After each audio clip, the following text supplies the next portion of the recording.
Ini udah aku record ya. Timnya ada lagi boy.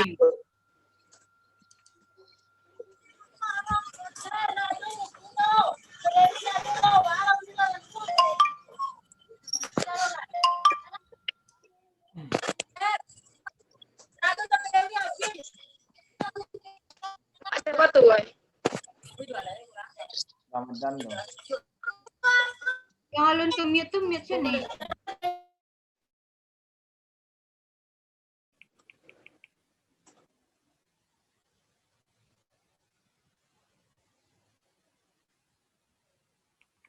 Martio, Halo, udah nih. ngapain takut? Sana aja. Ah, udah bisa nge-record? Ini aku belum bisa share screen, Hani. Belum bisa share screen. San. Kok sunscreen sih? Ya itu. Share screen.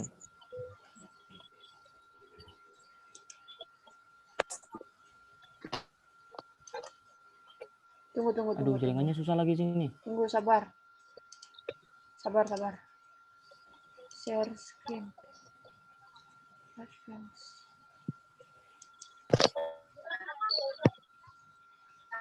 Coba Martio, udah bisa? Belum bisa. Nah, udah. Coba. Oh, udah bisa. Udah nampak ini share screen-nya. Udah.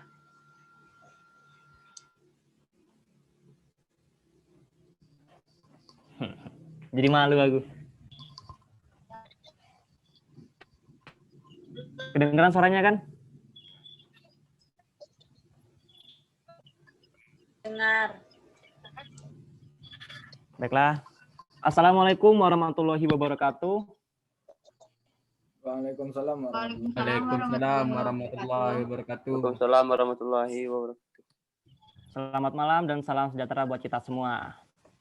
Perkenalkan, kami dari kelompok 8 akan mempresentasikan hasil diskusi kami mengenai penguasaan diri. Yang pertama-tama yang saya hormati dosen pembimbing Bapak Profesor Dr. Edi Marheni MPD dan Bapak Eko Purnomo SOR MPD. Serta generasi muda milenial menjadi harapan bangsa dan harapan orang tua, yaitu teman-teman yang hadir pada malam hari ini. Kemudian anggota kelompok 8 terdiri dari 2 anggota. Yang pertama ada Ramadan sebagai pemateri 1, dan kemudian saya sendiri Martio Mirfendi sebagai pemateri 2 dan menjadi moderator pada malam hari ini.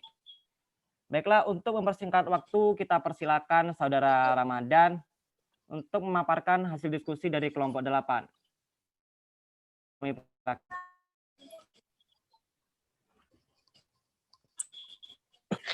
Halo. Assalamualaikum warahmatullahi wabarakatuh. Waalaikumsalam warahmatullahi wabarakatuh. Saya jelas.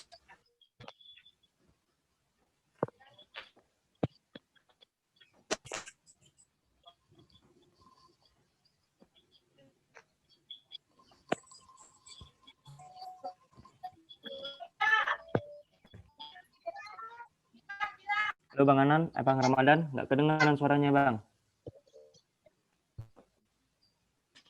Halo. Halo.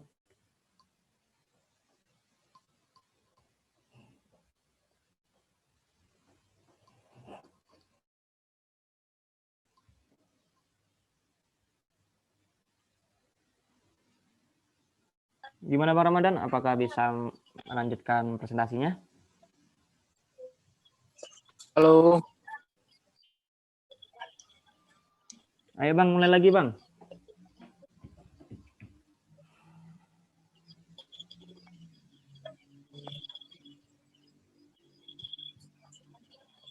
Halo, assalamualaikum warahmatullahi wabarakatuh. Waalaikumsalam Waalaikumsalam warahmatullahi warahmatullahi Assalamualaikum wabarakatuh. warahmatullahi wabarakatuh.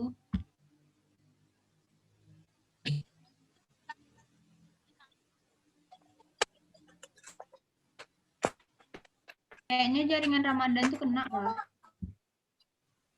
Gimana nih, mau di aku aja nih? Tio aja baca. Oke. Bentar aku cek dulu ya. Halo Bang Ramadan, dengar suaranya Bang? Tidak. Baiklah, karena saudara Ramadan tidak bisa untuk memaparkan pada hari ini karena masalah jaringan, di sini saya selaku pemateri 2 akan membuka materi pertama. Yang pertama, pengertian penguasaan diri. Di sini menurut Schechter tahun 1985 mengatakan bahwa penguasaan diri merupakan one's ability to achieve result with personal influence, yang mana mengacu pada maksudnya kemampuan seseorang untuk mencapai hasil dengan pengaruh pribadi. Kemudian ada ahli kedua yaitu Ansari tahun 1996 yang mengatakan bahwa penguasaan diri merupakan kemampuan untuk menekan atau untuk mencegah tingkah laku sendiri. Kemampuan untuk menekan atau mencegah tingkah laku yang menurut kata hati atas atau semaunya. Kemudian pendapat ahli ketiga yaitu menurut Gufron dan Rini tahun 2011 mengatakan bahwa penguasaan diri merupakan kemampuan untuk menyusun, membimbing, mengatur, dan mengarahkan bentuk perilaku yang dapat membawa ke arah konsekuensi positif.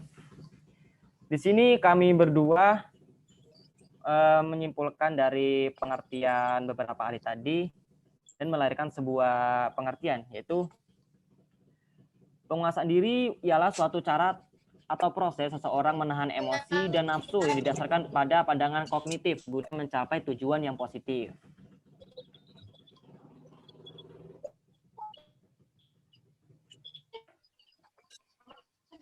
Kemudian ada poin yang mengatakan bahwa ada hal-hal yang membuat gagal penguasaan diri.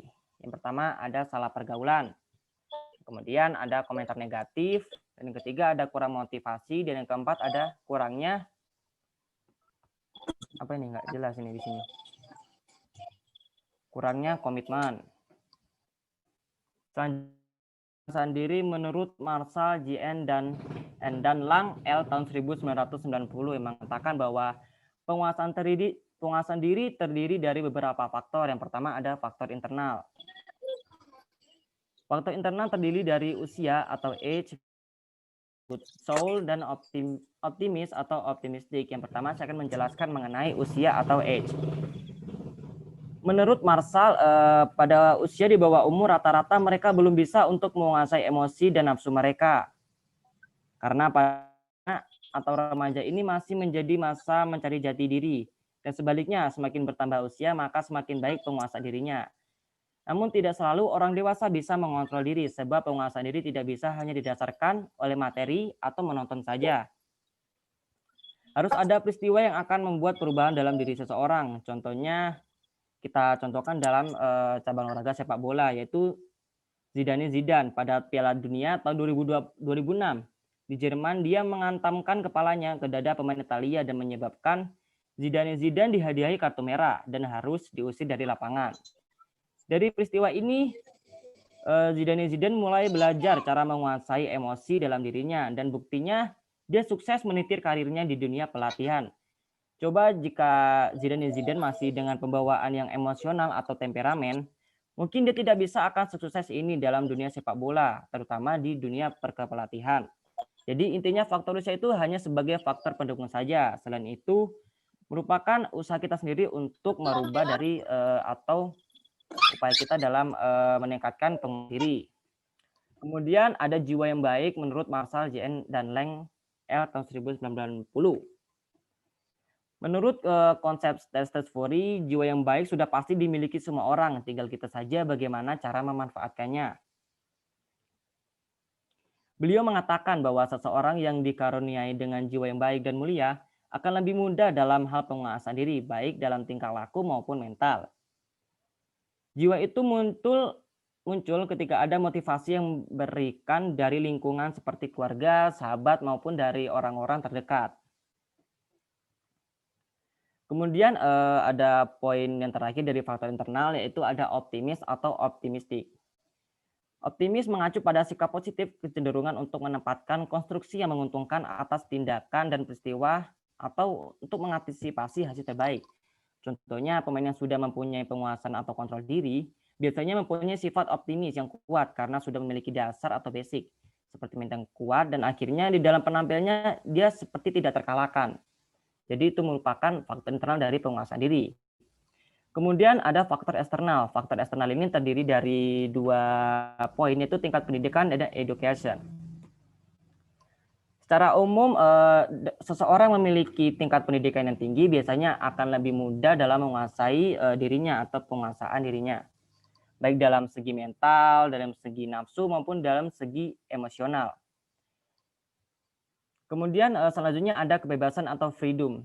Jadi dalam penguasaan diri, kita sebagai seorang pelatih atau seorang pendidik harus memberikan kebebasan untuk atlet atau peserta didik guna yang telah ditargetkan seperti penguasaan diri ini. Jika peserta didik ini dikekang secara formal atau secara hukum, maka tidak bisa mengembangkan penguasaan dirinya. Jadi penguasaan dirinya tidak akan berhasil. Jadi kita sebagai pelatih harus memberikan kebebasan. Kemudian ada manfaat penguasaan diri. Manfaat penguasaan ini terdiri dari beberapa poin. Yang pertama ada tidak cepat bereaksi terhadap masalah yang timbul. Kita contohkan dalam cabang sepak bola olahraga, dalam cabang sepak bola, contohnya adalah pemain Barcelona yang bernama Carlos Puyol. Yang mana di situ sepanjang karirnya dia mendapatkan perlakuan yang tidak baik dari pemain lawan, seperti contohnya saja seperti saat laga El Clasico, yang mana Carlos Puyol ini mendapat perlakuan kasar dari penontonnya berupa mendapatkan suatu tindakan kekerasan fisik seperti pelemparan atribut-atribut penonton seperti korek maupun petasan, yang mana kemudian karena Carlos Puyol ini mempunyai penguasaan diri yang baik dengan tanggung jawab sebagai kapten, maka dia tidak bereaksi. Jadi dia hanya membuang barang bukti agar pertandingan cepat berlangsung dan pertandingan dapat dijalankan kembali, maksud saya. Kemudian ada poin selanjutnya adalah kehidupan menjadi tenang dan damai. Selanjutnya ada mempunyai banyak teman. Mempunyai banyak teman ini merupakan manfaat dari penguasaan diri yang sering kita jumpai. Karena dengan kita bisa menguasai diri, kita bisa mengontrol emosi, kita bisa mengontrol nafsu, dan mengontrol segala apapun yang akan berdampak buruk bagi kita dan teman, maka dengan sendirinya kita akan mempunyai banyak teman, yang seperti dilakukan Carlos Puyol tadi. Kemudian terakhir, kita memudahkan kita untuk berkonsentrasi. Selanjutnya, pengembangan penguasaan diri. Pengembangan penguasaan diri ini dapat dilakukan atau dapat dikembangkan di berbagai dari tiga situasi. Yang pertama ada lingkungan keluarga. Yang pertama adalah menghindari perkataan yang menyakiti hati orang tua. Perkataan yang dimaksud itu seperti perkataan yang istilahnya itu atau didengarnya itu membantah. Dan dalam agama juga sudah dilarang agar kita itu tidak mengeluarkan kata-kata yang bisa menyakiti hati orang tua seperti perkataan A dan perkataan U. Jadi saat kita disuruh orang tua, maka kita harus cepat bergegas untuk melaksanakannya, jangan banyak alasan. Oke. Kemudian ada bersikap layaknya anak. Bersikap layaknya anak ini ketika kita sudah bisa, maksud saya, ketika dalam proses pengembangan penguasaan diri, maka kita harus bersikap seperti layaknya anak. Bersikap seperti layaknya anak itu seperti apa? Ya seperti ini, ketika kita mengobrol dengan orang tua, maka kita harus memakai bahasa yang memang sesuai gitu, tidak boleh memakai bahasa yang kasar gitu atau intonasinya itu tinggi. Kemudian kita boleh mengobrol dengan orang tua seperti menganggap teman, namun dalam arti kata menganggap teman itu kita harus memperhatikan attitude kita dalam saat mengobrol dengan orang tua. Selanjutnya ada di lingkungan sekolah. Di lingkungan sekolah itu yang dapat kita lakukan adalah tidak membuat keributan. Selanjutnya menghindari perkataan yang menyakiti hati guru dan teman. Dan terakhir menggunakan waktu istirahat dengan hal-hal yang positif seperti sholat duha atau melakukan hal-hal yang positif gitu seperti olahraga di luar kelas dan bisa membaca buku di perpustakaan, di mana itu dapat meningkatkan penguasaan diri kita.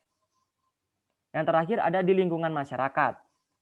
Di lingkungan masyarakat ini ada beberapa cara untuk mengembangkan penguasaan diri.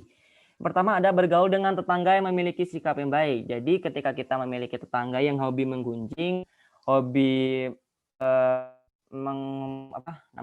mengungkapkan aib-aib orang gitu, itu lebih baik dijauhi daripada didekati karena maka sia-sia. Yang terakhir yaitu kedua ada tidak membuat onar. Dan terakhir menghindari perdebatan dengan tetangga. Menghindari perdebatan dengan tetangga ini merupakan hal yang wajib dalam penguasaan diri. Karena dalam penguasaan diri dalam pengembangannya itu tidak sepenuhnya kita bisa menyaring informasi atau pembicaraan dari perdebatan tetangga tadi. Maka dari itu kita harus menghindarinya. Yang terakhir kesimpulan. Dari pemaparan materi ini kita bisa menyimpulkan bahwa penguasaan diri di atas dapat kami simpulkan bahwa penguasaan diri merupakan komponen penting dalam melakoni kehidupan seperti menahan emosi dan memperbaiki tingkah laku yang mana hal itu bisa dilatih di lingkungan sosial seperti keluarga, sekolah, masyarakat yang didasari rasa optimis yang kuat.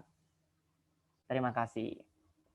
Baiklah, demikianlah pemaparan hasil kelompok 8 pada malam hari ini. Terlebih kurangnya kami mohon maaf sebesar-besarnya baik dalam penyampaian materi maupun dalam pemberian contoh. Saya akhiri dengan wassalamualaikum warahmatullahi wabarakatuh. Waalaikumsalam warahmatullahi wabarakatuh.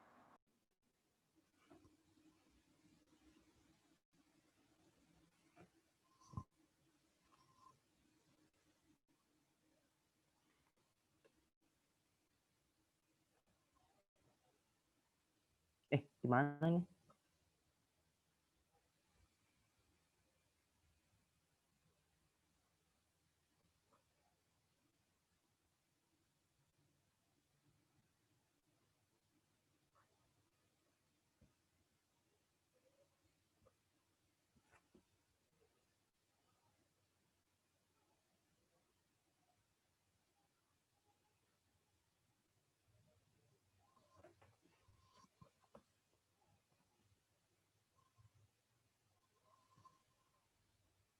Oh ya, ntar untuk pertanyaan di grup aja ya. Oke, siap Antio. Oke lah mulai. Maaf Ani. Antio, mau nanya maaf nih. Kalau mau Iya. bertanya ntar di grup psikologi olahraga atau via chat grup, via chat pribadi. Di grup psikologi olahraga aja nggak Bang? Biar nampak hasil Zoom kita pada malam hari ini aja. Kayaknya. Asik. Oke, siap. Bebas sih, bebas. Itu masih di-record loh, woy. Nanti matiin recordnya lagi nih. Bentar, kelompok 9 nggak tanggal hari ini. Kelompok 9 hari ini loh. Ani, kamu mute. Menurut Nih. aku di grup sosiologi olahraga sih, Bang. Mulai yuk. Mulai.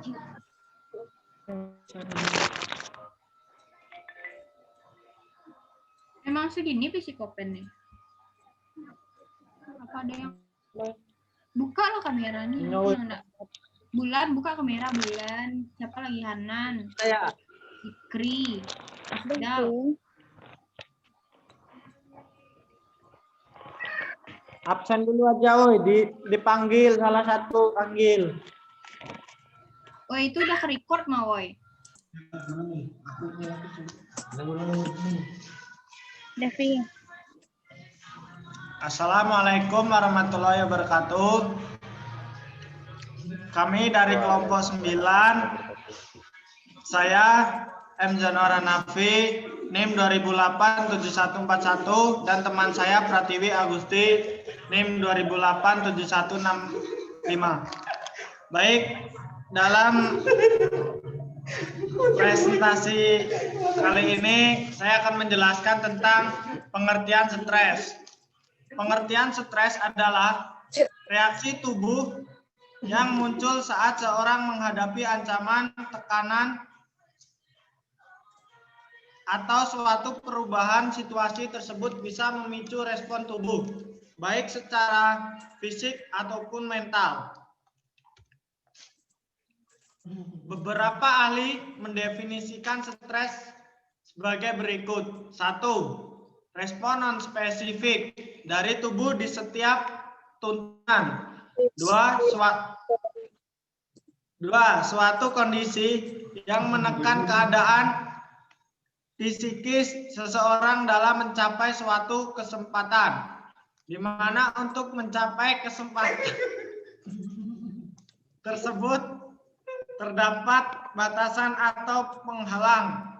3. Suatu kondisi yang menekankan prinsip seorang dalam mencapai suatu kesempatan di mana untuk mencapai kesempatan tersebut terdapat batasan atau penghalang. 2. Manfaat stres.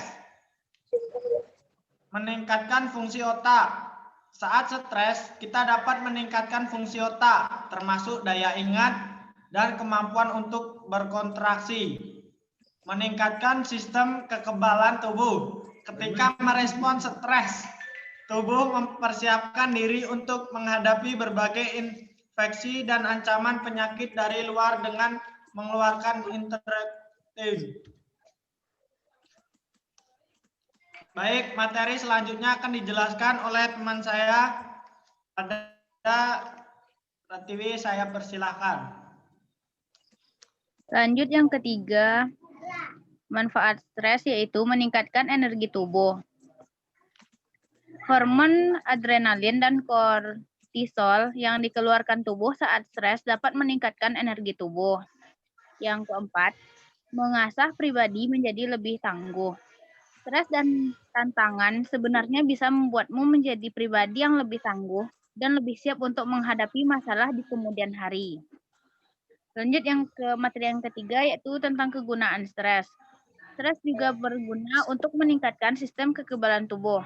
Ketika menghadapi stres, tubuh kita mempersiapkan diri untuk menghadapi berbagai infeksi dan ancaman penyakit dari luar dengan mengeluarkan interleukin.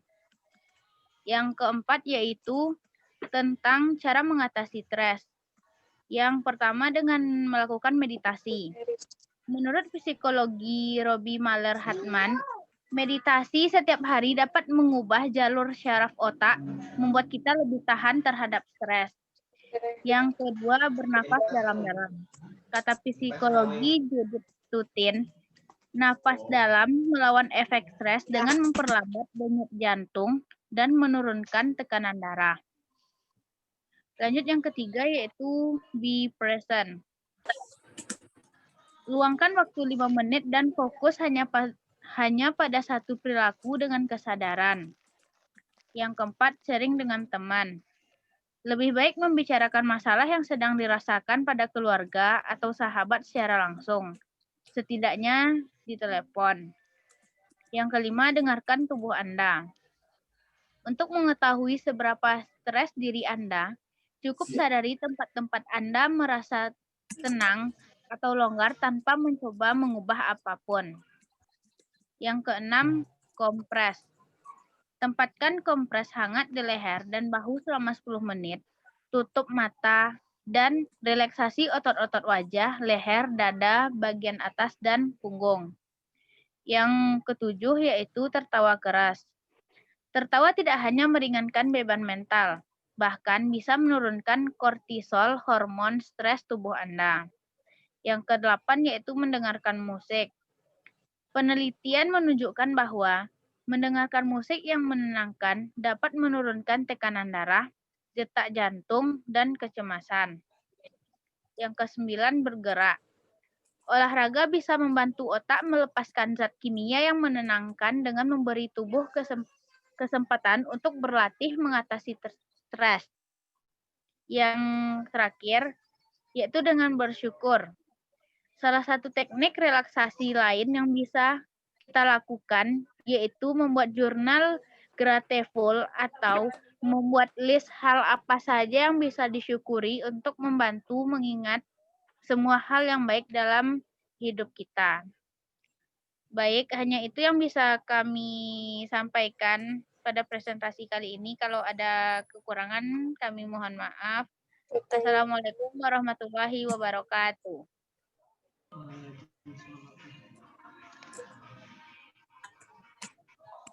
Baik teman-teman, di sini yang ingin bertanya dari teman-teman saya persilahkan.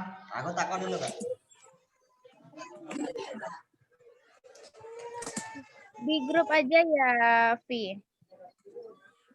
Kenapa? Yang mau bertanya di grup aja. Oh ya ya. Yang ingin bertanya di grup ya. Psikologi aja. Ya. Ya, baik.